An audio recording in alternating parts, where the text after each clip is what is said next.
Hello student, central dogma की steps में आगे बढ़ते हैं। सबसे पहले हमने रेप्लिकेशन ली, डीएनए रेप्लिकेशन और उसका मैकेनिज्म।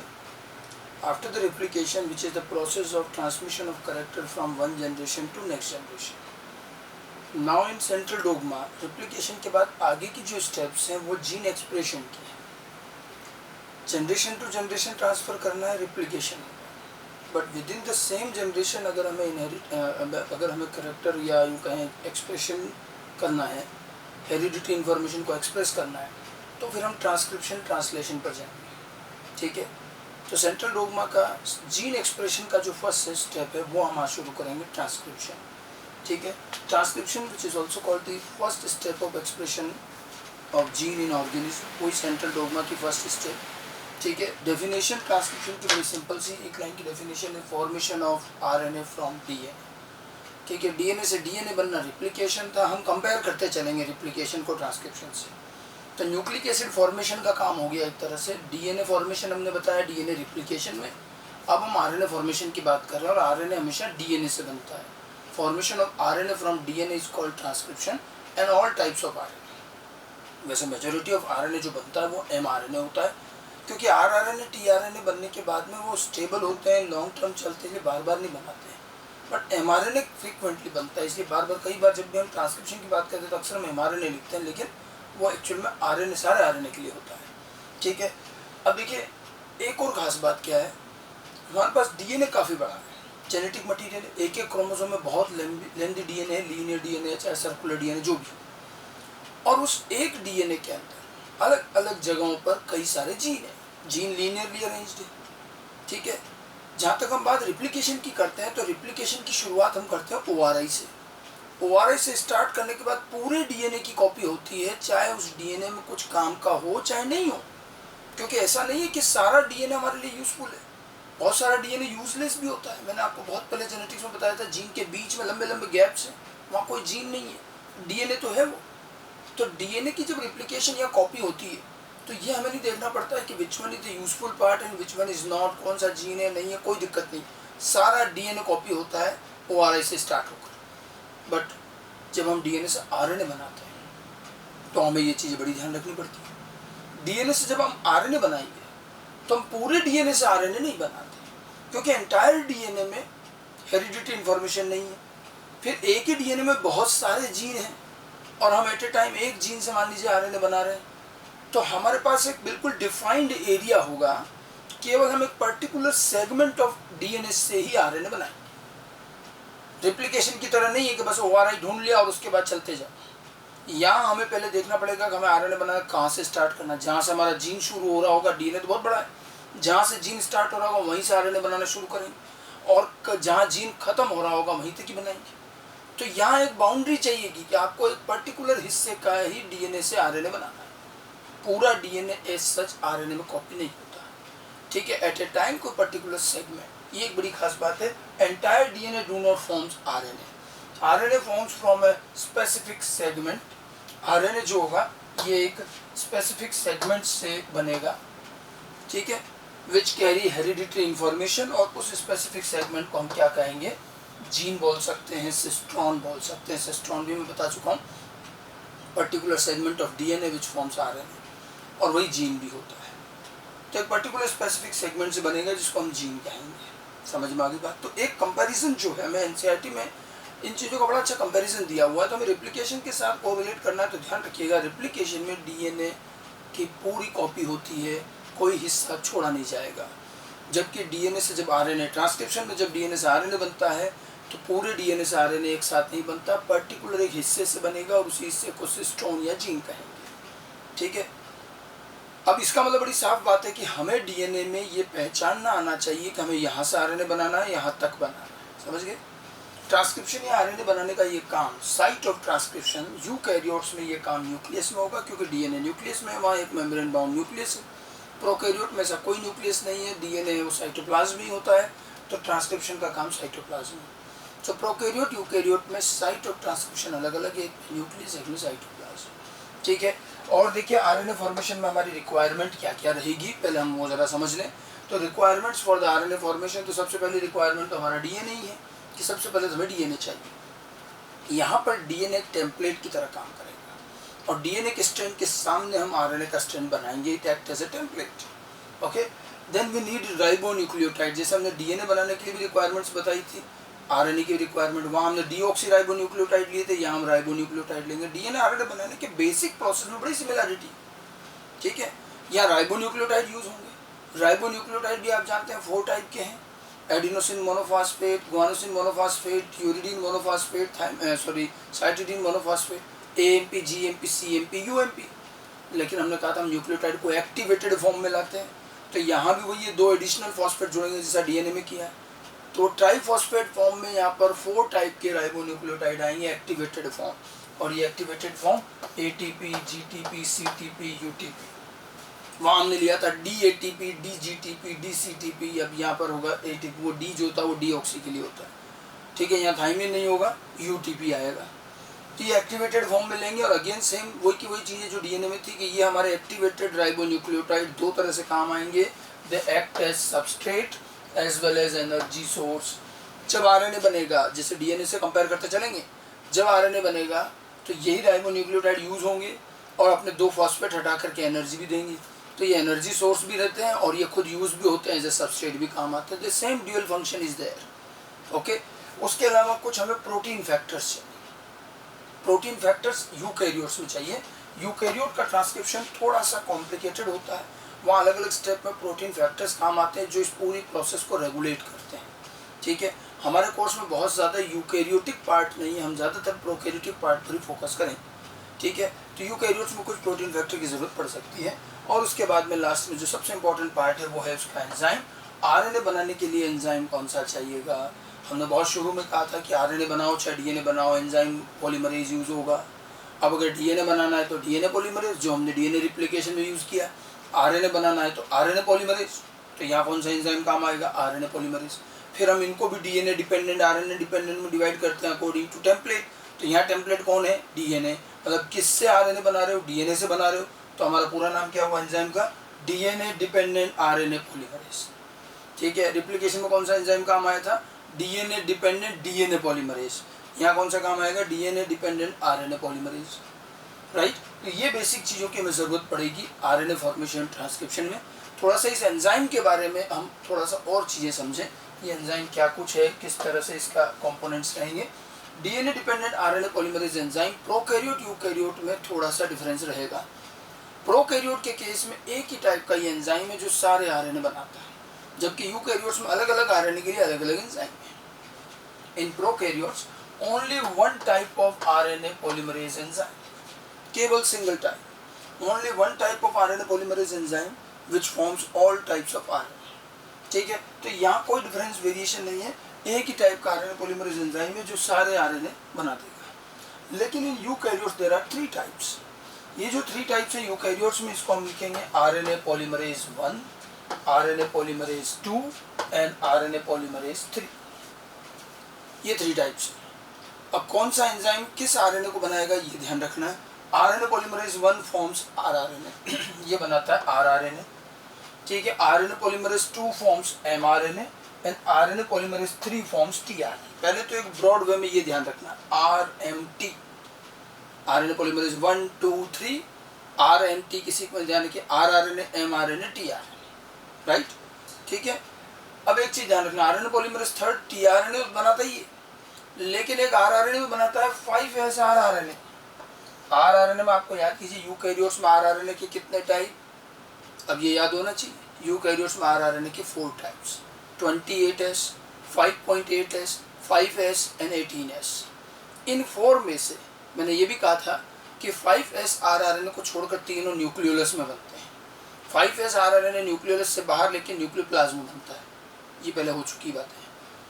तो वो जो 5S आरआरएनए है वो आरएनए पॉलीमरेज 3 से बनेगा और वो न्यूक्लियोप्लाज्म में होता है। और न्यूक्लियोलस में बनने वाले जो 3 आरआरएनए 28S, 5.8S और 18S, ये तीनों आरएनए पॉलीमरेज 1 से बने और ये न्यूक्लियोलस में बनेगा, समझ गए।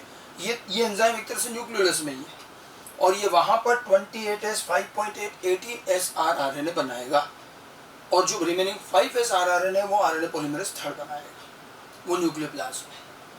आरएनए पॉलीमरेज थर्ड टीआरएनए भी बनाएगा। और मैंने एक टाइप और बताया था, special type snRNA, small nuclear RNA. ये प्रोसेसिंग में आगे काम आएंगे, बताएंगे।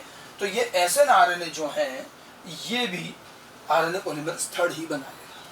थर्ड के थोड़े से काम ज़्यादा है। आरएनए पॉलीमरेज सेकेंड एमआरएनए बनाते हैं। मैंने यहाँ पर एमआरएनए के साथ साथ एक और चीज़ लिखी हुई है एचएनआरएनए।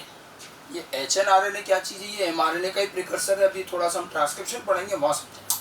फिलहाल अभी नाम ध्यान रख लो, एचएनआरएनए। इसी एचएनआरएनए से एमआरएनए बनता है। तो कुल मिलाकर आरएनए पॉलीमरेज फर्स्ट जो है वो आरआरएनए के लिए है, सेकेंड वाला एमआरएनए के लिए है, थर्ड वाला टीआरएनए के लिए। और थर्ड वाला एक आरआरएनए भी बना देता है, 5S आरआरएनए, और एक एसएनआरएनए भी थर्ड वाला ही बनाता है। तो इस तरह से प्रोकैरियोट में 1 टाइप, यूकैरियोट्स में 3 type of RNA polymerase enzyme. अब जरा डीएनए पॉलीमरेज से कंपेयर कीजिए।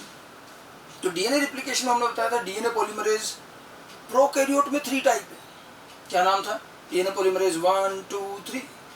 तो डीएनए पॉलीमरेज 1, 2, 3 ये प्रोकैरियोट्स में, आरएनए पॉलीमरेज 1, 2, 3 यूकैरियोट्स में। प्रोकैरियोट में एक ही टाइप है, और वहाँ यूकैरियोट्स में अल्फा, बीटा, गामा इस तरह के थे 5 एंजाइम। तो डीएनए पॉलीमरेज 1, 2, 3 कहें तो वो प्रोकैरियोट की बात होती है। आरएनए पॉलीमरेज 1, 2, 3 यूकैरियोट्स के अंदर होता है। समझ में आई बात? थोड़ा सा ये कंपैरिजन इसलिए दे रहे कि हम बहुत कंफ्यूज हो जाते हैं, क्वेश्चन पढ़ते हैं डीएनए पॉलीमरेज, आरएनए पॉलीमरेज, वहाँ क्या यहाँ क्या, तो साथ साथ लेके चलिए, ठीक है। तो RNA polymerase enzyme prokaryote, eukaryote में इनके टाइप्स अलग अलग हैं। अच्छा, ये जो आरएनए पॉलीमरेज एंजाइम होता है, थोड़ा सा इस एंजाइम के बारे में भी समझिए। तो ये जो पूरा एंजाइम होता है इसके 2 हिस्से हैं।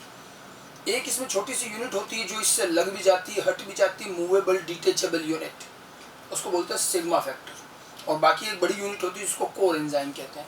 यानी कि पूरा आरएनए पॉलीमरेज एंजाइम जो होता है वो 2 हिस्सों से बना है। DNA dependent RNA polymerase consist of 2 different component. इसमें 2 कंपोनेंट होते हैं, ठीक है। और ये 2 कंपोनेंट कौन कौन से हैं? एक तो है सिग्मा फैक्टर और एक है core enzyme. Sigma factor and core enzyme ये दोनों जब मिलेंगे तब कंप्लीट एंजाइम बनता है, और उसको होलो एंजाइम भी कहते हैं। होलो का मतलब होता है एंटायर। ये एग्जाम में आ चुका है। मतलब आरएनए पॉलीमरेज का जो कंप्लीट एंजाइम है उसको होलो एंजाइम कहेंगे। और वो 2 हिस्सों से बना है, sigma factor and core enzyme. तो है होलो एंजाइम का एग्जैक्टली मीनिंग होता है कंप्लीट एंजाइम। तो complete RNA polymerase enzyme consist of 2 part. अब उसमें सिग्मा फैक्टर, जैसा मैंने आपको बताया, ये एक मूवेबल डिटेचेबल यूनिट होती है। मतलब ये हट भी जाती है, लग भी जाती है। तो ये हटती रहती, लग सकती है। इसका काम क्या है देखिए, it helps in identification of promoter region in DNA. इसका काम है सिग्मा फैक्टर, ये आरएनए पॉलीमरेज एंजाइम को डीएनए में प्रमोटर रीजन को पहचानने में हेल्प करेगी। Now what is promoter region, just wait, अभी बताते हैं। लेकिन इसका काम है प्रमोटर को रिकॉग्नाइज करना, ठीक है। मैंने आपको जब डीएनए की प्रॉपर्टीज बताई थी तो वहाँ मैंने sense strand, anti sense strand बताया था, और मैंने कहा था बाकी चीज़ें हम ट्रांसक्रिप्शन में पढ़ेंगे, ठीक है। वहाँ सेंस स्ट्रैंड कैसे डिसाइड करते हैं, anti sense, coding, non coding, template, non template, थोड़ी बहुत डीएनए के अंदर प्रॉपर्टीज में बात की थी। वहाँ भी हमने प्रमोटर का जिक्र किया था, और ये प्रमोटर यहीं आ रहा। अभी जस्ट इसमें हम सारी चीज़ें क्लियर करते हैं होता क्या है। ये प्रमोटर रीजन को पहचानता है डीएनए में। प्रमोटर रीजन एक्चुअली हमारे जीन के आगे एक स्पेशल जगह है, और जब भी आरएनए पॉलीमरेज एंजाइम जब आरएनए बनाने आएगा तो वो जीन से थोड़ा आगे ठहरता है, और उसी को प्रमोटर, उस हिस्से, उस जगह को प्रमोटर कहते हैं। उसको पहचानने का काम सिग्मा करता है। सिग्मा का काम इतना है। दूसरा है कोर एंजाइम, ये बड़ा पार्ट है और मेन कंपोनेंट है, और ये आरएनए बनाता है। ये मेन कंपोनेंट है, और आरएनए फॉर्मेशन का काम दरअसल कोर एंजाइम करता है। कोर एंजाइम ये जो बड़ा पार्ट है ये 5 डिफरेंट पॉलीपेप्टाइड से मिलकर बना है। 5 पॉलीपेप्टाइड, जिसमें क्या हुआ, ये है 5 पॉलीपेप्टाइड कौन सी, alpha 1, alpha 2, beta, beta dash and omega.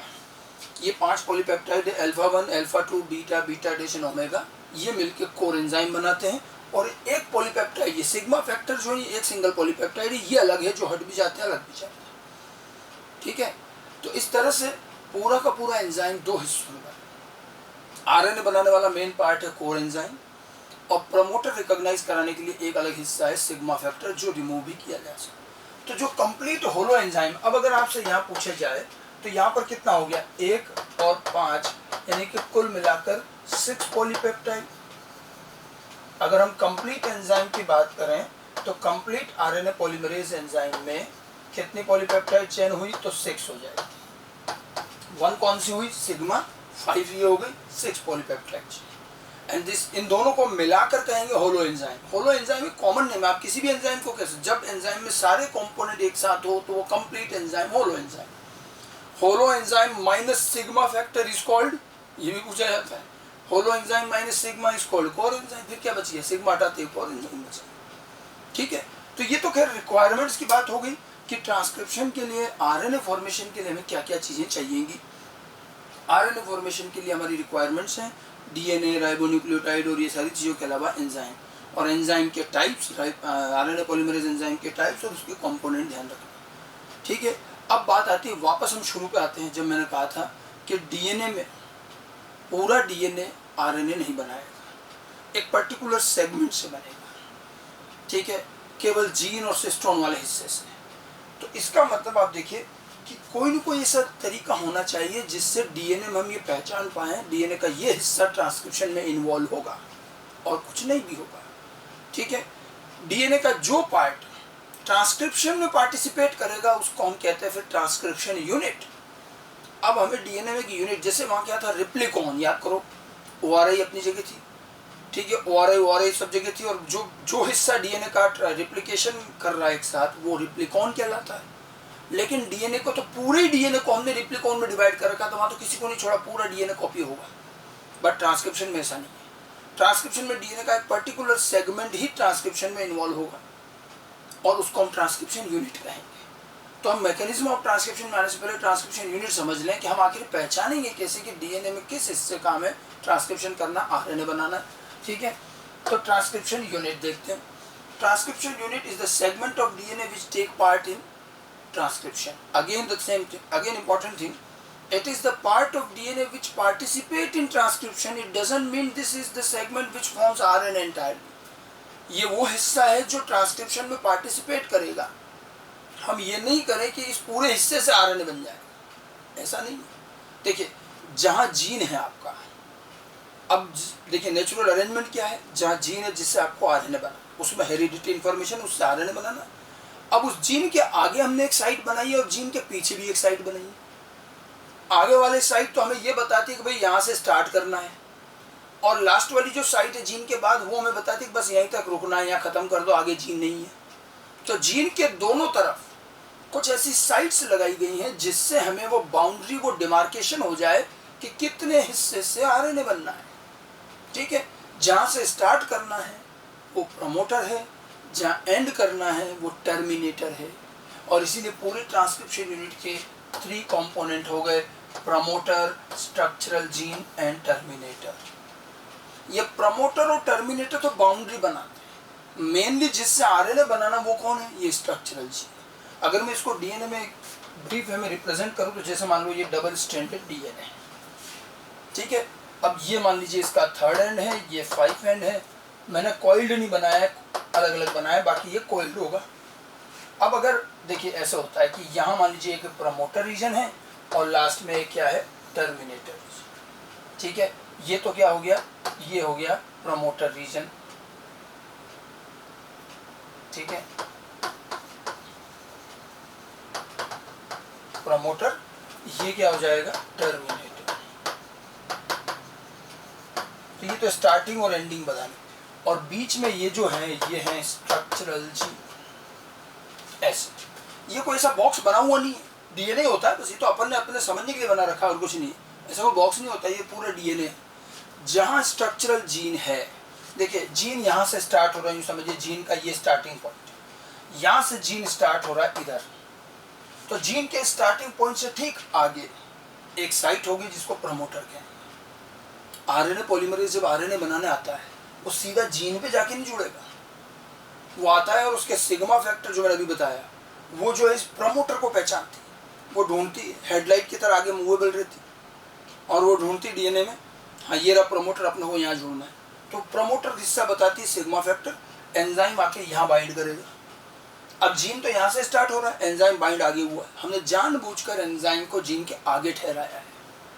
Enzyme को पहले बोल दिया गया जाते वहाँ पर आरएनए बनाने, मतलब तुम्हारे वहाँ पर थोड़ी आराम की जगह, एक रेस्ट हाउस, गेस्ट हाउस पर पहले यहाँ जाके बैठना, चाय वाय पीना। ठीक है, उसके बाद काम शुरू करें। एंजाइम कभी डायरेक्ट आते आरएनए नहीं बनाते, वो पहले प्रमोटर पर बाइंड होता है। यहाँ बाइंड होने के बाद में फिर हाँ भाई बताओ कहाँ से काम शुरू करना है, तो उसको बताते हैं कि आप जहाँ बैठे हो वहाँ से थोड़ा सा आगे चलो, तो यहाँ जीन का इनिशिएशन पॉइंट है, यहाँ से आरएनए बनना, यहाँ से शुरू। अब इस हिस्से का पूरा आरएनए बनेगा यहाँ से, और जब ये एंड में पहुंचेगा तो टर्मिनेटर जो होता है वो फुल स्टॉप की तरह है।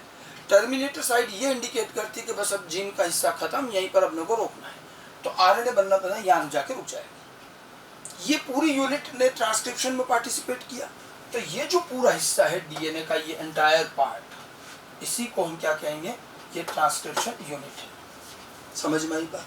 तो 3 हिस्से, promoter, structural gene and terminator. अब ये तो मैं इतना सा सेगमेंट बता, डीएनए तो बहुत बड़ा होगा, ये से बहुत सारा डीएनए, ये एक ट्रांसक्रिप्शन यूनिट है, फिर आगे जाकर एक और ट्रांसक्रिप्शन यूनिट मिलेगी, इधर भी एक और ट्रांसक्रिप्शन यूनिट हो सकती। एनसीईआरटी में ट्रांसक्रिप्शन यूनिट को बड़े अच्छे से डिफाइन किया, मैं अभी आपको एनसीईआरटी भी बताऊंगा, ठीक है। तो इस ट्रांसक्रिप्शन यूनिट की छोटी छोटी चीजें अच्छे से समझ लें। सब्जेक्टिव एग्जाम में भी बहुत अच्छे से ट्रांसक्रिप्शन यूनिट पर अलग से क्वेश्चन आता है, डिस्क्राइब ट्रांसक्रिप्शन यूनिट, और ऑब्जेक्टिव भी बहुत सारे बनते हैं, एनसीईआरटी के लैंग्वेज से भी बनेंगे। मैंने तो ये आउटलाइन बताया, अब इसका पूरा पार्ट देखिए किस तरह से होता है ट्रांसक्रिप्शन यूनिट, ये मैंने पूरी बना रखी है। अब वो ये देखिए, प्रमोटर, स्ट्रक्चरल जीन है, टर्मिनेटर, ये प्रमोटर रीजन है, ये स्ट्रक्चरल जीन है, और ये टर्मिनेटर, करेक्ट। वही 3rd and 5 मैंने कॉइड ने बना के अलग अलग बनाया है, ठीक है। यहाँ है ये जीन का इनिशिएशन पॉइंट, और ये वाला हिस्सा स्ट्रक्चरल जीन है पूरा, ठीक है। यहाँ से आरएनए बनेगा, ओके। प्रमोटर रीजन कौन सा है? Promoter region is the site where RNA polymerase enzyme binds, ठीक है। Terminator is the site where transcription end, ये ट्रांसक्रिप्शन एंड हो जाता है, समझ गए। तो एंजाइम यहाँ बाइंड करेगा और इधर चलेगा टुवर्ड्स टर्मिनेटर। अब आपको मैं बताता हूँ, वापस पीछे ले चलते हैं।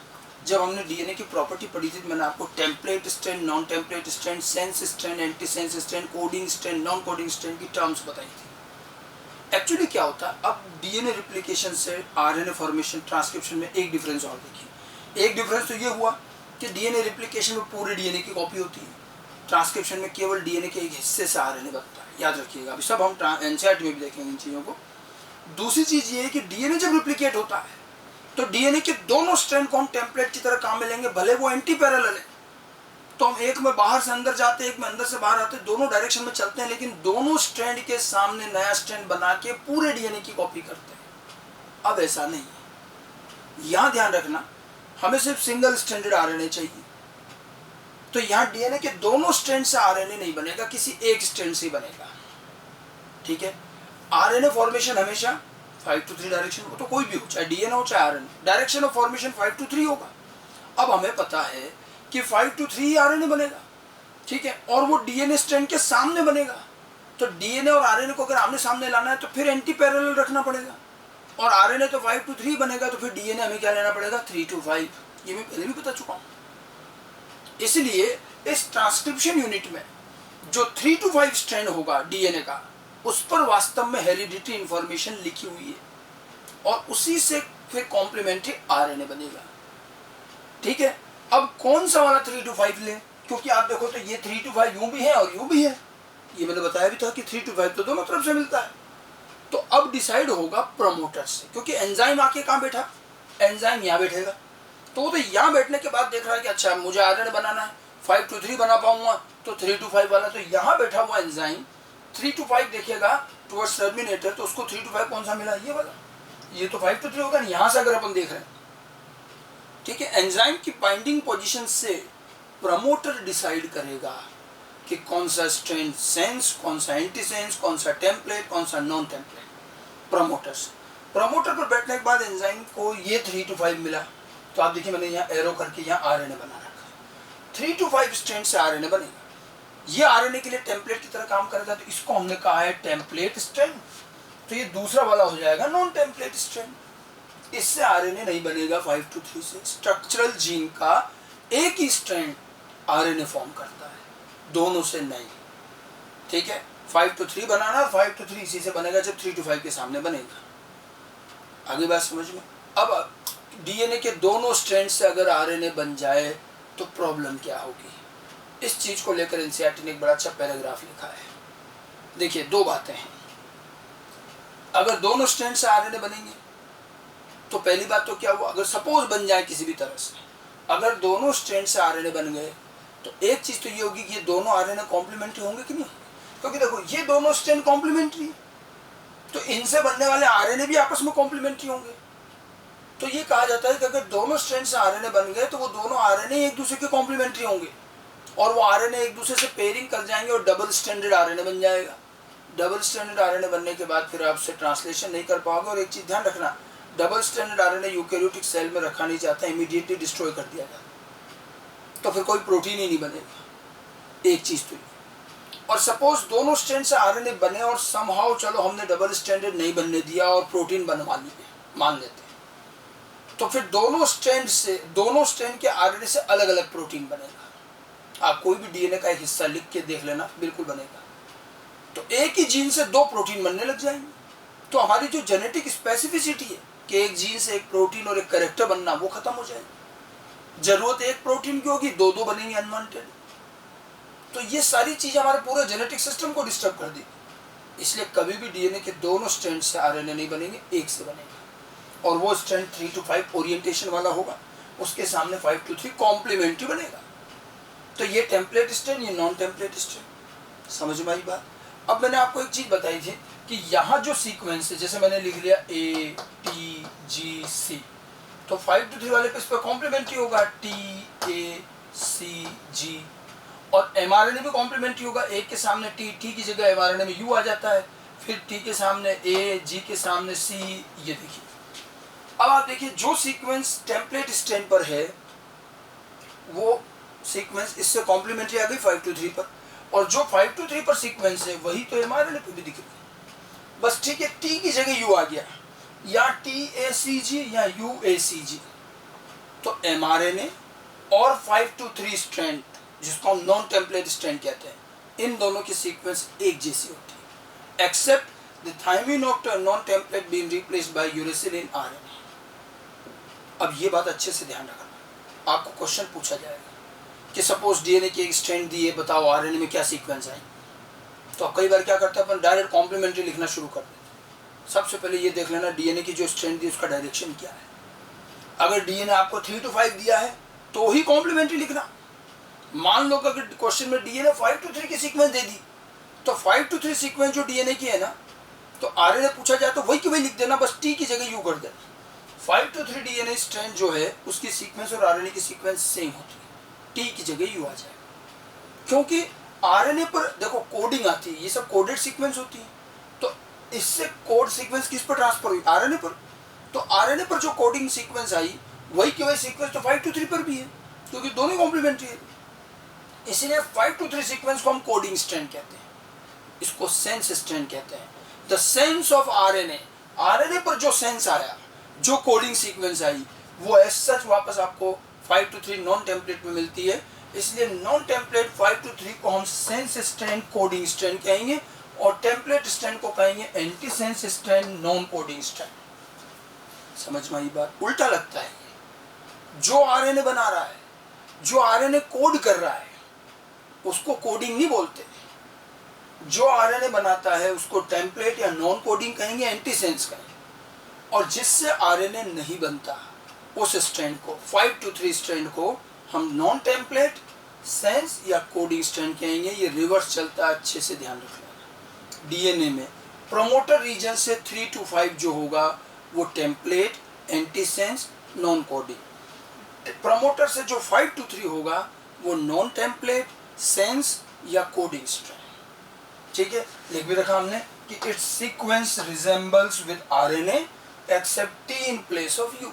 इसकी तो सीक्वेंस आरएनए से रिजेंबल करेगी, इसलिए coding sequence, coding strand. And ये जो टेम्पलेट स्ट्रैंड है ये आरएनए बनाएगा, इट फॉर्म्स आरएनए, और वो कॉम्प्लीमेंट्री आरएनए बनेगा इससे। तो पहले तो स्ट्रक्चरल जीन समझ में आ जाना चाहिए। ठीक है, स्ट्रक्चरल जीन के आगे है प्रमोटर, जहाँ एंजाइम बाइंड करेगा, बाद में टर्मिनेटर, जहाँ ट्रांसक्रिप्शन एंड होगा। अब देखिए कुछ डायरेक्शंस वाली बातें हैं। ठीक है, अब जैसे डीएनए में कोई एक साइड थोड़ी है, मैंने कहा ना डीएनए बहुत बड़ा है, एक ट्रांसक्रिप्शन यूनिट यहाँ है, फिर एक और है, फिर एक और है, तो अपने को एक एक ट्रांसक्रिप्शन यूनिट के रेफरेंस पे बात करनी पड़ती है। अब आपसे कोई पूछा जाए कि भाई प्रमोटर किधर है, तो हम कहेंगे स्ट्रक्चरल जीन के आगे। टर्मिनेटर कहाँ है? पीछे।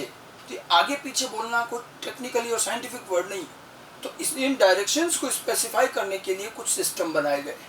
ठीक है, देखिए जीन का जो इनिशिएशन पॉइंट है, इस इनिशिएशन पॉइंट को हमने रेफरेंस लिया और इनिशिएशन पॉइंट से आगे जो चीज़ें हैं वो कही गई अपस्ट्रीम, माइनस से भी डिनोट करते हैं, और टुवर्ड्स द जीन जाएंगे डाउनस्ट्रीम। तो जीन के इनिशिएशन पॉइंट पर खड़े होकर हम बात करेंगे। इनिशिएशन पॉइंट से आगे है अपस्ट्रीम, पीछे है टुवर्ड्स द जीन है, टुवर्ड्स द जीन है डाउनस्ट्रीम। अपस्ट्रीम डाउनस्ट्रीम कभी भी डायरेक्शन के लिए वर्ड यूज होते हैं और कई जगह पर यूज हो सकते हैं, कॉमन वर्ड है। तो जीन के इनिशिएशन पॉइंट से आगे, तो प्रमोटर किस हिस्से में हुआ? अपस्ट्रीम में, डाउनस्ट्रीम में? ऑफ कोर्स अपस्ट्रीम में। और टर्मिनेटर किधर हुआ? तो डाउनस्ट्रीम।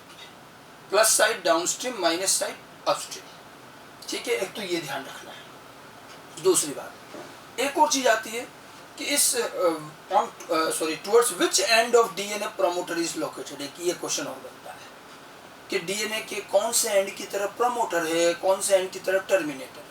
अब फिर परेशानी है, कौन से एंड की तरफ? तो एंड तो यहाँ 3 भी है और 5 भी है, तो हम कौन सा एंड का है? डीएनए के दोनों एंड इधर भी है, इधर भी 5, 3 दोनों है। तो जब हमें डीएनए के एंड को स्पेसिफाई करना है तब हमें कुछ चीज़ें स्टैंडर्डाइज माननी पड़ेगी। मॉलिक्यूलर सिस्टम में कुछ रूल्स बने हुए हैं, उसमें एक रूल हमने यहाँ ये बना रखा है कि डीएनए में जब भी हमें किसी पर्टिकुलर साइट की लोकेशन देनी होगी तो या तो हम अपस्ट्रीम डाउनस्ट्रीम से एरिया बताएंगे और डीएनए का एंड बताना होगा। तो हालांकि डीएनए में 2 स्ट्रैंड है लेकिन अब एक स्ट्रैंड से ही रेफरेंस लेंगे। ये रूल हमने बनाया है, ह्यूमन बनाया हुआ है, हमने तय कर रखा है, क्योंकि हमारा चलो टेम्पलेट स्ट्रैंड तो आरएनए बनाने में काम आता है, नॉन टेम्पलेट का तो कोई काम नहीं, इसको यूज करते हैं। और साफ साफ रूल बनाया गया कि all the references while defining a transcription unit, ध्यान से सुनिएगा बात, all the references while defining a transcription unit must be made with respect to coding strand.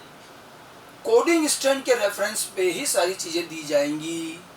यानी कि अगर आपको एंड यूज करना है कि कौन सा किधर है, आप कोडिंग का रेफरेंस लें, कोडिंग स्ट्रैंड ये नीचे आ रहा है जिससे आरएनए नहीं बनता, वो रेफरेंसिंग में काम आता है। अब कहें प्रमोटर डीएनए के किस सिरे की तरफ है, तो कोडिंग वाला लेंगे कि ये 5 एंड की तरफ। Promoter is present towards 5 prime end of DNA. 5 end of DNA कहा गया और सुना गया, तो सुनने वाले को पता रहता 5 एंड बोला मतलब ये कोडिंग का ही बोला, रेफरेंसिंग सारी कोडिंग की। टर्मिनेटर किधर है? 3rd and. ठीक है, अगर हम गलती से कहते हैं प्रमोटर 3rd एंड की तरफ है तो वो उल्टा हो जाएगा, क्योंकि अगर आप 3 और 5 यूज कर रहे हैं तो वो तो कोडिंग का ही है। ठीक है, तो टर्मिनेटर कोडिंग के 3rd एंड की तरफ, प्रमोटर 5 एंड की तरफ। रेफरेंसेस हमेशा हम कोडिंग स्ट्रैंड से। क्यों? ऐसा कुछ नहीं, कोई तो एक स्ट्रैंड लेना था तो हमने ही डिसाइड कर रखा है, मेन मेड रूल है और कुछ भी नहीं, समझ गए? तो रेफरेंसिंग हमेशा कोडिंग स्ट्रैंड से होगी। तो अब हम जैसे प्रमोटर का एड्रेस देंगे तो कैसे देंगे? Promoter present at 5 prime and in upstream, upstream में 5 एंड की तरफ होता है। और शॉर्ट में लिखें तो ऐसे लिखेंगे -5 प्राइम एंड, माइनस क्या है? अपस्ट्रीम, और 5 एंड किसका लिया? कोडिंग स्ट्रैंड का। तो टर्मिनेटर किधर प्रेजेंट है? Terminator is present at 3rd and in downstream, downstream में 3rd एंड प्लस 3 एंड कहेंगे इसको, समझ गए? Minus plus upstream downstream. ठीक है, और जो एंड लेने हैं वो हमें कोडिंग स्ट्रैंड के लेने हैं। ये बात अच्छी तरह से ध्यान रखिएगा। अपस्ट्रीम डाउनस्ट्रीम इनिशिएशन पॉइंट से डिसाइड होगा, और ये हर जीन का अपना अपना है। मान लो इसके आगे एक जीन और है, तो जो इस जीन का डाउनस्ट्रीम है वो इस जीन का अपस्ट्रीम हो जाएगा। तो ये तो इसको कंटिन्यूटी में देखना है अपने को। ये मैंने एक ट्रांसक्रिप्शन यूनिट को डिस्क्राइब किया है, ठीक है? तो उसी के रेफरेंस में, इसके इनिशिएशन पॉइंट के रेफरेंस में अपस्ट्रीम डाउनस्ट्रीम लेंगे, एक तो प्लस माइनस, और एंड हमेशा हम किसका लेंगे? कोडिंग स्ट्रैंड का। ठीक है, सेम इसी तरह का एक डायग्राम एनसीईआरटी में भी दे रखा है और ट्रांसक्रिप्शन और रिप्लिकेशन को कंपेयर भी किया गया है। हम इसके बाद में भी हम एनसीईआरटी की बात करेंगे, ठीक है? लेकिन पहले आपको अपनी कॉपी में इस तरह से पूरा एक डायग्राम बनाना है। इतनी सारी चीज़ें एनसीईआरटी ने नहीं दी, उन्होंने आउटलाइन सिंपल बनाया, हमने हर चीज़ इसमें लिखी। तो इसको देख लें और उसको अच्छी तरह से अपनी कॉपी में ही बना लें, ठीक है? अब इसके बाद में अच्छा, रेफरेंसिंग वाला पार्ट ध्यान रखना है कि रेफरेंस हमेशा कोडिंग स्ट्रैंड से लेंगे, ठीक है? देखिए, इसलिए मैंने इस एक स्टेटमेंट को फिर अलग से लिख लिया है, ये बात अच्छी तरह से ध्यान रखना। All references while defining a transcription unit are made with respect to coding strand. ठीक है, कोडिंग स्ट्रैंड के रेस्पेक्ट में ही सारे रेफरेंस दिए जाएंगे। इसलिए हमने प्रमोटर को लोकेट करना था या टर्मिनेटर को लोकेट करना था, तो हमने हमेशा कोडिंग स्ट्रैंड के एंड यूज किए 5 एंड 3 एंड। ठीक है, तो ये ट्रांसक्रिप्शन यूनिट है और उसके 3 हिस्से हैं। हमें पता रहना चाहिए कि डीएनए में हमें आखिर मालूम कैसे चलता है कि किस हिस्से से आरएनए बनाना है। तो ये ऐसे पता चलेगा, यहाँ पर बाइंड करेंगे, यहाँ के ख़त्म करेंगे। अच्छा, अब एक आखिरी चीज़ और, हमने ये तो कह दिया प्रमोटर पे एंजाइम बाइंड करेगा, लेकिन प्रमोटर एरिया काफ़ी बड़ा है, पूरा रीजन है, इतने बड़े में फैल के एंजाइम नहीं बैठेगा। एंजाइम जब यहाँ बाइंड करेगा आरएनए पॉलीमरेज, तो इस प्रमोटर रीजन के अंदर भी एक पर्टिकुलर जगह है, केवल वहीं जाके बाइंड करेगा। वहाँ भी एक छोटी सी साइट है। यूँ समझो कि ये पूरा उसका गेस्ट हाउस है, एंजाइम यहाँ आके ठहरेगा। अब उसके अंदर भी एंजाइम कहाँ बैठेगा, कौन सी चेयर पे बैठेगा, वो जगह फिक्स है। प्रमोटर रीजन में भी एंजाइम कहाँ बाइंड करेगा, वो जगह फिक्स है। ठीक है, और आप देखिए प्रोकैरियोट यूकैरियोट में स्लाइट डिफरेंस है। प्रोकैरियोट में जब हमने एड्रेस देखा कि प्रमोटर के अंदर भी एंजाइम आरएनए पॉलीमरेज कहाँ एग्जैक्टली जाके बाइंड करेगा, तो हमें वो जगह कहाँ मिली, इनिशिएशन पॉइंट से 10 बेस पेयर अपस्ट्रीम। तो इनिशिएशन पॉइंट ये, इससे हम 10 बेस पेयर इधर आएंगे। 10 बेस पेयर अपस्ट्रीम आने पर 6 बेस पेयर की एक छोटी सी साइट मिलेगी, इस जगह एंजाइम बाइंड करेगा। 10 बेस पेयर अपस्ट्रीम पर 6 बेस पेयर की छोटी सी साइट, वो भी 80 रिच होती है, यहाँ एंजाइम बाइंड करेगा। ठीक है, प्रोकैरियोट्स में ये कहलाती है प्रेबनाउ बॉक्स, उसका नाम दिया है। यूकैरियोट्स में थोड़ा सा एड्रेस अलग है। यूकैरियोट्स में 10 की बजाय 20 बेस पेयर अपस्ट्रीम, मतलब ये 10 बेस पेयर इधर थी, यूकैरियोट्स में 20 बेस पेयर, और 6 बेस पेयर की साइट है यूकैरियोट में 7 बेस पेयर की, बस। लेकिन प्रोकैरियोट हो या यूकैरियोट, दोनों में प्रमोटर के अंदर भी एक पर्टिकुलर लोकेशन है जहां एंजाइम एग्जैक्टली बाइंड करता है। आप उन साइट्स का नाम भी ध्यान रखिएगा। ये जो दोनों चीज मैंने बनाई हम इसको प्रॉपरली नोट कर सकते हैं। ठीक है, in promoter region RNA polymerase binds at specific site. Promoter में भी आरएनए पॉलीमरेज एक स्पेसिफिक साइट पर बाइंड करेगा। ठीक है, और ये साइट कहाँ है, देखिए प्रोकैरियोट्स में about 10 base pair upstream, upstream में 10 बेस पेयर, मतलब इनिशिएशन पॉइंट से आगे 10 base pair. A 6 base pair long specific sequence is present where enzyme binds and this is known as Pribnow box.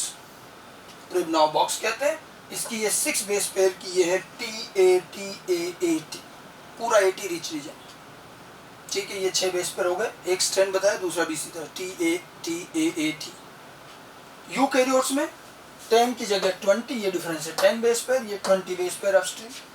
6 base pair की जगह 7 base pair long sequence is present. इसको प्रेबनाउ box कहा था, इसको बोलते हैं टाटा बॉक्स।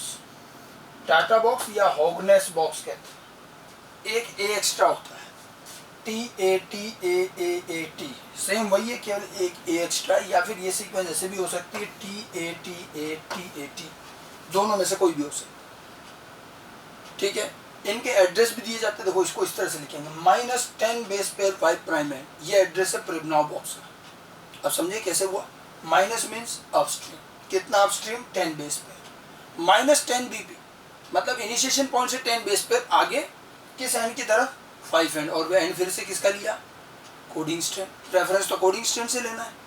ठीक है, तो 5 एंड लिया, यहाँ हो जाएगा -20 बेस पेयर 5 प्राइम एंड, वो 20 बेस पेयर आगे, ये 10 बेस पेयर आगे। मतलब प्रोमोटर रीजन के अंदर प्रोकैरियोट हो या यूकैरियोट हो, दोनों में एक पर्टिकुलर लोकेशन होगी जहां एंजाइम बाइंड करेगा। हम ये कह तो देते हैं कि प्रमोटर पर एंजाइम बाइंड करेगा, ये मैंने थोड़ा सा एडवांसमेंट आगे बताया है कि प्रमोटर में भी कहाँ बाइंड करेगा। प्रेबनाउ बॉक्स प्रोकैरियोट्स में, टाटा बॉक्स या हॉगनेस बॉक्स यूकैरियोट्स में। इनके लोकेशन ध्यान रखनी, वो 10 बेस पर आ गई, ये 20 बेस पर आ गई, वो 6 बेस पर की साइट है, 7 बेस पर साइट की भी सीक्वेंस दे रखी है, इनके एड्रेस भी। ठीक है, हालांकि ये चीज़ आपको एनसीईआरटी में नहीं मिलेगी, एनसीईआरटी ने सिंपल प्रमोटर की बात कही है। ठीक है, तो फिलहाल हमने ट्रांसक्रिप्शन का मैकेनिज्म शुरू नहीं किया, ट्रांसक्रिप्शन क्या चीज़ है, ट्रांसक्रिप्शन का हमने रिप्लिकेशन से कंपैरिजन भी दिया। ठीक है, ट्रांसक्रिप्शन की रिक्वायरमेंट्स, उसका मेन एंजाइम और उस एंजाइम के भी वेरियस टाइप्स, और उससे भी उसके बाद में फिर सबसे बड़ी बात थी ट्रांसक्रिप्शन यूनिट। मतलब डीएनए का वो हिस्सा जहाँ ट्रांसक्रिप्शन होता है या जो ट्रांसक्रिप्शन में पार्टिसिपेट करता है। उस यूनिट में हमारे पास 3 हिस्से हैं, promoter, structural gene and terminator, जिसमें हम देखते हैं कि आरएनए तो स्ट्रक्चरल जीन से बनता है। कोई ये कहे कि पूरे प्रमोटर से बनता है, पूरे ट्रांसक्रिप्शन यूनिट से आरएनए बनता है, गलत। केवल स्ट्रक्चरल यूनिट से बनता है, स्ट्रक्चरल जीन से बनता है। प्रमोटर पर आरएनए नहीं बनता है, प्रमोटर पर केवल बाइंडिंग होती है। थोड़ा बहुत टर्मिनेटर हिस्से में आरएनए बन सकता है, वो हम मैकेनिज्म में बताएंगे, ठीक है। तो ये ट्रांसक्रिप्शन यूनिट है। इतना पार्ट अगर आप एनसीईआरटी में देखेंगे तो एनसीईआरटी में इसके थोड़ा बहुत पैराग्राफ और एक पेज पर ये ट्रांसक्रिप्शन यूनिट समझा रखी है, ठीक है। वैसे बस खाली उसकी लैंग्वेज समझनी है। मैंने जो बातें बताई वो सारी सच है। कई बार उसकी लैंग्वेज को पढ़ने में दिक्कत आती है। कई बार हम जरा एनसीईआरटी के अंदर देखें कि किस तरह से एनसीईआरटी के अंदर ये पार्ट दे रखा है। जैसे देखिए, ये मैंने एनसीईआरटी के पेजेस खोल रखे हैं। एनसीईआरटी पेज नंबर 107 और 107 पर ये ट्रांसक्रिप्शन यहाँ से स्टार्ट होगा, रेप्लिकेशन के बाद में केवल उतना हिस्सा बता रहा हूँ, ये दे रखा। और ये जो 2 पैराग्राफ दिए, फर्स्ट वन और सेकंड वन, ये बड़े ही इंपॉर्टेंट पैराग्राफ है। इसके लाइन टू लाइन पढ़ना, मैंने यही दोनों पैराग्राफ अभी डिस्क्राइब भी किए। बस थोड़ी सी लैंग्वेज की बात है, भले चाहे तो अपन पढ़ के समझ सकते हैं। देखिए इसके अंदर क्या क्या लिखा हुआ है, ठीक है, इसको देखते हैं। सबसे पहले ट्रांसक्रिप्शन के स्टार्टिंग में देखें, the process of copying genetic information from one strand of DNA into RNA is termed as transcription. Definition दी है कि डीएनए के एक स्ट्रैंड से जेनेटिक इंफॉर्मेशन को आरएनए में कॉपी करना ट्रांसक्रिप्शन कहलाता है। हियर ऑल्सो, अब देखिएगा, the principle of complementary govern the process of transcription. Same जैसे कॉम्प्लीमेंट्री, प्रिंसिपल ऑफ कॉम्प्लीमेंट्री का मतलब A pairs with T, G pairs with C, ठीक है। अब टी तो है नहीं, आरएनए बन रहा है तो यू हो जाएगा। तो वो ये कहना चाह रहे हैं, principle of complementary govern the process of transcription except the adenine forms base pair with uracil instead of thymine. हम जानते हैं आरएनए बन रहा है इसलिए यूरेसिल आ जाए। हाउएवर, अब आगे देखिए, या 4 लाइन आप देखिएगा कैसी। However, unlike in the process of replication, which once set in, the total length of DNA of an organism gets duplicated, ठीक है। ये जो कहना चाह रहे हैं, देखो इस लाइन को फिर से पढ़िए। However, unlike in the process of replication, which once set in, the total length of DNA of organism gets duplicated, आप अपनी एनसीईआरटी भी साथ में रख लें। In transcription, only a segment of DNA and only one strand is copied into RNA। एक comparison दिया है मैंने जो आपको बताया। अनलाइक कहने का मतलब जैसा डीएनए रिप्लिकेशन में होता है वैसा यहाँ नहीं होता, कि डीएनए रिप्लिकेशन की तरह नहीं है।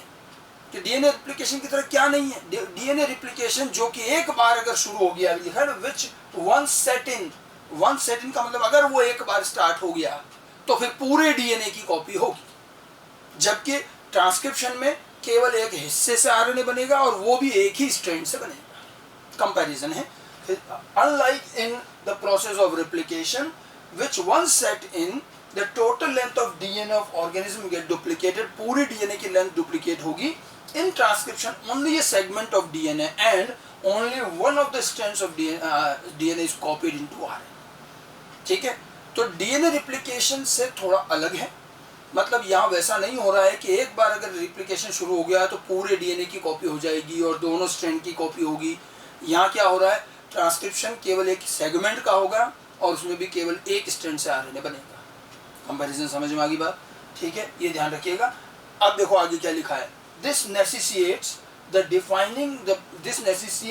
defining the boundaries that would demarcate the region and the strand of DNA that would be transcribed।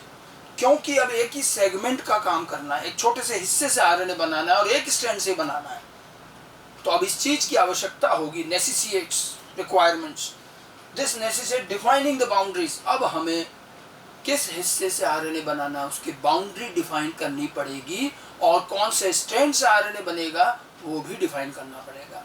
क्योंकि आरएनए एक पर्टिकुलर हिस्से से बनेगा और एक ही स्ट्रैंड से बनेगा। This necessitate defining the boundary that would demarcate the region. जिस रीजन से आरएनए बनेगा वो डिमार्केट तभी होगा जब बाउंड्री बनाएंगे उसकी। And the strand of DNA, और डीएनए स्ट्रैंड कौन सा, दैट वुड ट्रांसक्रिप्ट, जिसका की ट्रांसक्रिप्शन होगा। समझ गए? इस पैराग्राफ को तो अच्छे से समझ लें, ठीक है। तो यहाँ पर जो है ये मैंने आपको सिर्फ एक पैराग्राफ बताया। अब हम इसके नीचे वाले पैराग्राफ पर चलते हैं। ठीक है, साथ में एनसीईआरटी आप भी रखिएगा, आपको दिख रहा होगा लेकिन फिर भी आप एनसीईआरटी रखिए। मैं जो लाइन बोल रहा हूँ आपको अपनी कॉपी में बुक में दिखेगी। आगे लिखा है देखो एक और चीज जो मैंने आपको बताई थी, why both the strands are not copied during transcription. दोनों स्ट्रैंड से ट्रांसक्रिप्शन क्यों नहीं होता। ठीक है सिंपल आंसर, और इसके दो पार्ट दिए। फर्स्ट, सबसे पहली बात कर रहा है, if both strands act as template they would code for RNA molecule which different sequence. क्योंकि दोनों स्ट्रैंड से जब आरएनए बनेंगे तो वो आरएनए एक जैसे नहीं बनेंगे, क्योंकि दोनों स्ट्रैंड कॉम्प्लीमेंट्री, उनसे आरएनए बनेंगे वो अलग अलग सीक्वेंस वाले बनेंगे। आप बना के देख लो कोई भी डीएनए का सीक्वेंस। ठीक है, remember complementary does not means identical. DNA के दोनों स्ट्रैंड कॉम्प्लीमेंट्री होते हैं, आइडेंटिकल नहीं होते। ए के सामने टी है, ए के सामने ए होता तो आइडेंटिकल होते ना। और क्योंकि दोनों स्ट्रैंड कॉम्प्लीमेंट्री है तो दोनों से जो आरएनए बनेंगे वो अलग अलग सीक्वेंस वाले बनेंगे। तो इनका कहना है कि अगर दोनों स्ट्रैंड से आरएनए बने तो पहली बात तो ये कह रहा है कि दोनों स्ट्रैंड अगर टेम्पलेट की तरह काम करेंगे तो अलग अलग सीक्वेंस वाले आरएनए बनेंगे। And in turn if they code for protein, अगर मान लो उन आरएनए ने प्रोटीन बना दिया, the sequence of amino acid in the protein would be different. तो उन दोनों आरएनए से जो अमीनो एसिड की सीक्वेंस जो प्रोटीन बनेंगे वो अलग अलग बनेंगे। मतलब एक ही जीन से दो तरह के प्रोटीन, जो मैंने आपको बताया था। ठीक है, hence one segment of DNA would coding for two different protein, दो अलग अलग प्रोटीन बनने लग जाएंगे। And this would complicate the genetic information transfer machinery. हमारा जो जेनेटिक इंफॉर्मेशन और उसका ट्रांसमिशन का जो पूरा मैकेनिज्म है वही बड़ा कॉम्प्लिकेट हो जाएगा, एक एक जीन से दो दो प्रोटीन बनने लगेंगे। ठीक है, तो एक तो प्रॉब्लम ये आएगी अगर दोनों स्ट्रैंड से आरएनए बने। ठीक है, फर्स्ट यहाँ थी, सेकंड ये हुई। Second, the two RNA molecule if produce, अगर दो मॉलिक्यूल आरएनए के प्रोड्यूस होते हैं साइमल्टेनियस और वो भी एक साथ अगर दोनों आरएनए दोनों स्ट्रैंड से आरएनए एक साथ बना, would be complementary to each other, ये दोनों एक दूसरे से कॉम्प्लीमेंट्री होंगे। And hence would form a double standard RNA, और हो सकता है ये दोनों ही आपस में पेयरिंग करके डबल स्टैंडर्ड आरएनए बना दें। ठीक है, this would prevent RNA from being translated into protein and the exercise of transcription would become futile one। अगर दोनों स्ट्रैंड से आरएनए बने, एक साथ बने, तो दोनों आरएनए कॉम्प्लीमेंट्री होंगे, एक दूसरे से पेयरिंग करके डबल स्टैंडर्ड हो जाएंगे। और डबल स्टैंडर्ड आरएनए अगर बन गया तो फिर उससे ट्रांसलेशन नहीं होगा, प्रोटीन नहीं बनेगा, तो ट्रांसक्रिप्शन का हमारा जो प्रोसेस है वो बेकार हो गया, ट्रांसक्रिप्शन करना यूजलेस हो गया। लिखा transcription would have become futile one, मतलब कोई यूज का नहीं रहा। ठीक है, तो ये चीज़ क्योंकि एनसीईआरटी मेंशन है, क्वेश्चन भी बनता है इस पर कि डीएनए के दोनों स्ट्रैंड से अगर आरएनए बनेंगे तो क्या प्रॉब्लम आएगी। तो दो प्रॉब्लम है, अगर वो आरएनए अलग अलग टाइम पे बने तो दो अलग अलग प्रोटीन बन जाएंगे एक ही जीन से। अगर वो आरएनए एक ही टाइम पर बने तो वो आरएनए ही आपस में पेयरिंग करके डबल स्टैंडर्ड हो जाएंगे, तो प्रोटीन ही नहीं बनेगा। समझ गए। और जो पहले वाले पैराग्राफ में लिखा था कि डीएनए रिप्लिकेशन पूरे डीएनए का होता है लेकिन ट्रांसक्रिप्शन सिर्फ एक सेगमेंट का होगा, और इसीलिए हमें एक बाउंड्री चाहिए। ठीक है, और उसी बाउंड्री के लिए ही फिर आप देखिए ट्रांसक्रिप्शन यूनिट का अगला टॉपिक आता है। Transcription unit transcription unit in DNA is defined primary by the three region. So तीन रीजन है, promoter, structural gene and terminate, जो मैंने आपको बताया था। ये पेज नंबर 107 की बात कर रहे हैं एनसीईआरटी में। आगे चलते हैं, अगले पेज पर चलें तो आपको नेक्स्ट पेज पर ये ट्रांसक्रिप्शन यूनिट के बारे में दे रखा है। आप देखिए इसी तरह की ट्रांसक्रिप्शन यूनिट हमने बनाई थी। ये डीएनए के दो स्ट्रैंड हैं। ठीक है, एक तरफ प्रमोटर बन रहा है, एक तरफ टर्मिनेटर बन रहा है। प्रमोटर के यहाँ से ये स्टार्टिंग पॉइंट है, ट्रांसक्रिप्शन स्टार्ट साइट, आरएनए यहाँ से बनेगा। ठीक है, ये प्रमोटर है, यहाँ एंजाइम बाइंड करेगा, इसलिए इस स्ट्रक्चरल जीन का ये स्ट्रैंड टेम्पलेट स्ट्रैंड, ये कोडिंग स्ट्रैंड। टेम्पलेट मतलब ये कौन सा हुआ, नॉन टेम्पलेट। ये कोडिंग है मतलब ये नॉन कोडिंग है। ये पूरी बात नहीं लिखी हुई है, जो अपन ने अभी बनाई थी उसमें हमने सारी इन्फॉर्मेशन लिखी, इसमें केवल आउटलाइन लिखा है बस। वो टर्मिनेटर, प्रमोटर, ये ऐसा बनाई। और इसमें दो पैराग्राफ दे रखे हैं, एक ये पैराग्राफ दे रखा है और एक इसके बाद का ये पैराग्राफ दे रखा है ट्रांसक्रिप्शन यूनिट का, जो भी हमने पढ़ी। हम चाहे तो इसकी भी लाइन टू लाइन रीडिंग कर सकते हैं, आराम से समझा जा सकता है क्या कुछ है। आप अपनी बुक भी रखिए सामने, देखिए क्या लिखा। There is a convention in defining two strands of DNA in the structural gene of transcription unit. अब देखिए दो स्ट्रैंड को डिफाइन करने का क्या तरीका क्या है वो बता रहा है। ठीक है, since the two strand have opposite polarity, दोनों स्ट्रैंड अपोजिट पोलैरिटी के हैं। And the DNA dependent RNA polymerase also catalyze the polymerization in only one direction। Also क्यों लगा है, क्योंकि DNA polymerase भी एक ही स्ट्रैंड में डायरेक्शन में काम करता है, ये भी वही करता है। And that is 5 to 3। ये केवल एक ही स्ट्रैंड एक ही डायरेक्शन में काम करेगा, 5 to 3। ठीक है, the strand that has the polarity 3 to 5, जिस स्ट्रैंड की पोलैरिटी 3 to 5 है, इट एक्ट एज टेम्पलेट। ठीक है, अब 5 to 3 बनाना है। ठीक है, 5 to 3 बनाना है तो 3 to 5 स्ट्रैंड की जो पोलैरिटी होगी वो क्या, वो 3 to 5 पोलैरिटी वाला क्या करेगा, टेम्पलेट की तरह काम करेगा। ठीक है, दैट इज, देखिए फिर से पढ़िए इसको, देखिए क्या लिखा है, polymerization in only one direction, that is 5 to 3, the strand that has polarity 3 to 5 act as template। क्योंकि RNA polymerase 5 to 3 डायरेक्शन में ही बनाएगा। ठीक है, इसलिए 3 to 5 वाला जो है स्ट्रैंड टेम्पलेट की तरह काम करेगा, and is also referred as template strand. एक स्ट्रैंड तो टेम्पलेट हो गया। The other strand which has polarity 5 to 3, दूसरा वाला, ये देखिए ये जो यहाँ बता रहे थे कि 3 to 5 वाला तो टेम्पलेट हो जाएगा, अदर जिसमें 5 to 3 पोलैरिटी है, the other strand which has polarity 5 to 3 and the sequence same as RNA। अब इस दूसरे वाले इससे तो RNA कॉम्प्लीमेंट्री बनेगा, और जो ये दूसरा वाला स्ट्रैंड है 5 to 3 वाला, उसकी सीक्वेंस और RNA की सीक्वेंस सेम होगी। मैंने बताया था यही चीज। ठीक है, तो यहाँ पर लिख रखा है कि the other strand whose sequence same as RNA except thymine at the place of uracil is displaced during transcription। तो क्या होता है, जब ट्रांसक्रिप्शन होता है तो ये दोनों अलग हो जाएंगे, डिस्प्लेस हो जाएंगे, और जो 3 to 5 है उसके सामने 5 to 3 RNA बनेगा। जो 5 to 3 उसके सामने RNA नहीं बनेगा, उसकी सीक्वेंस RNA से मैच्योर करेगी एडेनिन थाइमिन को छोड़कर। ठीक है, तो ये डिस्प्लेस हो जाता है। स्ट्रेंजली देखिए क्या लिखा है, strangely this strand which does not code for anything is referred to as coding strand। ये 5 to 3 वाला स्ट्रैंड जो अलग हुआ और उसके सामने RNA नहीं बन रहा है, इसको हम कोडिंग स्ट्रैंड कहते हैं। ये जो लिख रखा हमने कोडिंग स्ट्रैंड। कोडिंग क्यों कहा था, क्योंकि RNA पर जो कोडेड सीक्वेंस आई है वो RNA की कोडेड सीक्वेंस और इस 5 to 3 की सीक्वेंस सेम होती है, इसीलिए हम इसको कोडिंग स्ट्रैंड कहेंगे। ये सब बता चुका हूं मैं, केवल एनसीईआरटी में पढ़ के बता रहा हूँ आपको। तो इसको हम स्ट्रैंडली कोडिंग कहेंगे, दूसरा वाला जो वो नॉन कोडिंग हो जाएगा। अब देखिए काम की बात जो मैंने अभी बताई थोड़ी देर पहले, all the reference point while defining a transcription unit is made with coding strand। Coding strand से ही रेफरेंस यूनिट लेंगे कि प्रमोटर का रेफरेंस किधर है, टर्मिनेट सब कोडिंग स्ट्रैंड से लिया जाता है। To explain the point a hypothetical sequence of transcription unit is given below. ये हाइपोथेटिकल ये ट्रांसक्रिप्शन यूनिट बना रखी है, और आप देखिए ये एक डीएनए की सीक्वेंस दी हुई है, ATGC जो भी है, ये टेम्पलेट स्ट्रैंड है, और ये इसके सामने वाला 5 to 3 का कोडिंग स्ट्रैंड। ठीक है, अब अगर यह पूछा आपसे can you now right the sequence of RNA की सीक्वेंस लिख सकते हो, लिख सकते हैं। RNA की सीक्वेंस, RNA किससे बनाएंगे, 3 to 5 वाले से जो टेम्पलेट है।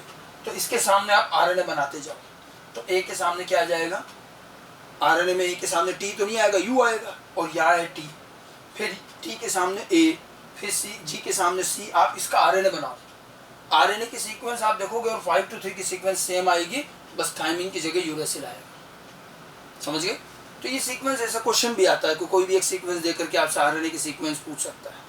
ठीक है, आगे जो बात लिखी है ट्रांसक्रिप्शन यूनिट में, देखिए ये जो एक पैराग्राफ और दिया है, the promoter and terminator flank the structural gene in transcription unit. Flank का मतलब होता है दोनों तरफ सेपरेट हो, मतलब structural gene is flanked by promoter and terminator on both side. ठीक है, दोनों तरफ होते हैं।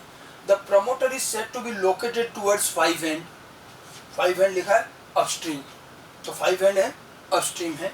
ठीक है, ऑफ द स्ट्रक्चरल जीन। आगे लिखा देखो, reference is made with respect to the polarity of coding strand. साफ साफ लिख रखा है, कोडिंग स्ट्रैंड की पोलैरिटी यूज करेंगे, और कोडिंग स्ट्रैंड का ये 5 एंड होता है, इसीलिए हमने क्या करा, 5 एंड लिया है। तो यहाँ कह रहा है प्रमोटर लोकेटेड किधर है, अपस्ट्रीम में 5 एंड की तरफ है।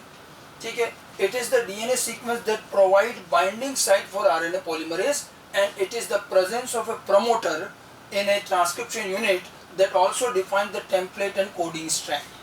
तो ये प्रमोटर की बात बता रहा है, प्रमोटर अपस्ट्रीम में 5 एंड की तरफ है, वही कोडिंग स्ट्रैंड के 5 एंड की तरफ है, और ये जो प्रमोटर है यही आरएनए पॉलीमरेज की बाइंडिंग साइट है, और प्रमोटर से ही डिसाइड होगा कि कौन सा टेम्पलेट स्ट्रैंड रहेगा और कौन सा नॉन टेम्पलेट या कोडिंग स्ट्रैंड रहेगा, क्योंकि वहां से हमें 3 to 5 देखना पड़ेगा।